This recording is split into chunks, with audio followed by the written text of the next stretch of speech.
How's it going, gamers? Chongo here, and today I've got a gameplay commentary for you guys. The gameplay is of Don't Starve on the PC. I'll have a link in the description for you guys to go and check that out. And today's commentary is about the Xbox One and how it's not the console that gamers wanted. So anyway, let's get into it. Now, the first thing that definitely needs to be addressed is the name of it. Like, when I first heard of this name, I was like, what were they thinking? I could understand they're trying to make it the all-in-one entertainment system, but it just didn't really make much sense calling it One. I mean, all the rumored names sounded better. Xbox 720, Xbox Infinite, Xbox Infinity, anything like that would sound better than Xbox One. So I don't know why they went with that. Even just Xbox would have been better. So it seems a little bit silly. Even though people would just end up calling it Xbox to begin with, it just didn't make any sense why they chose One as a name. One of the big problems that gamers found with the event was they didn't actually show many games to begin with. It was mainly just about what the Xbox One can do and how it has TV and all this kind of stuff, which to me is kind of pointless because I am in Australia and most of the stuff they were showing was about US football and all this other kind of stuff that I didn't really care for. So it seemed kind of silly when they knew that the world was going to be watching them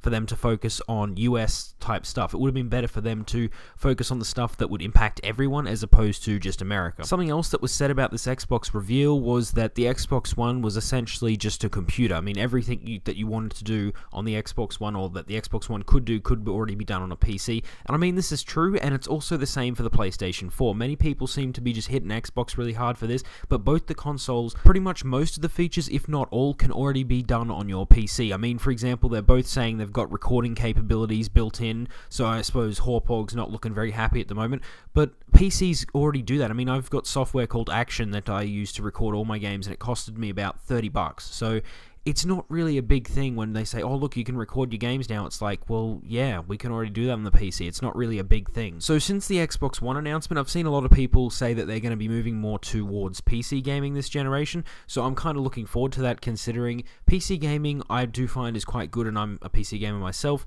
But some games don't really have as many people playing it online as there should be, so it'll be interesting to see how many more people don't want to buy the PlayStation 4 or the Xbox One and just move straight to PC gaming. Before the Xbox One announcement, I was still optimistic, and I was thinking I may end up buying a next-gen console dependent if there was games there, because, like I said before, I'd rather upgrade my PC than buy a new console if there wasn't any games there. And at the moment, the only game that really interests me was Quantum Break, and that's not even coming out till next year, and there isn't really much known about it yet at this moment, so it could end up being a terrible game for all I know. So just with that one game that I'm slightly interested in, it depends how good the game is, and I don't really think it's going to force me to buy an Xbox One in the near future unless it's a really, really good game. So it'll be interesting to see if these consoles do have the games to pull PC gamers and to basically get people who have bought last generation of consoles back to the market, because as I said before, I've seen a lot of YouTubers and a lot of the community saying they're moving more to PC now. I personally think that Microsoft and Sony should have released these next generation consoles about 2 years ago, because at the moment most people have moved on from the Xbox 360 and PlayStation 3 and onto PC. I mean, me personally, I used to be an Xbox fanboy back about 2, maybe 3 years ago, and then about 1 or 2 years ago it sort of started to change, and I thought, you know, maybe I'll try something on PC because Xbox was just boring me, and now I'm a PC gamer. Some interesting news about the Xbox One that I thought was kind of stupid was that indie game developers are going to now need a publisher if they want their game on Xbox One,